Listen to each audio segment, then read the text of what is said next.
చిన్నపిల్లలు అప్పటి నుంచి బతులాడుతున్నారు సార్. చిన్నపిల్లలు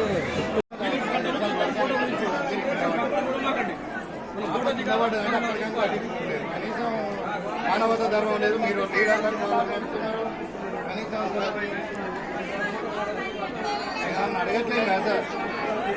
10 మందిని పోవట్లేము. ఒక పాపను పంపించారు పెట్టామని చెప్తున్నాను. జీవో ఫెయిలు, ఆడ విభూతి లేదు, బొట్టు పెట్టే వాళ్ళు లేరు. అక్కడ ఇక్కడ వ్యవస్థ కొంచెం భ్రష్టు పట్టినట్టున్నది.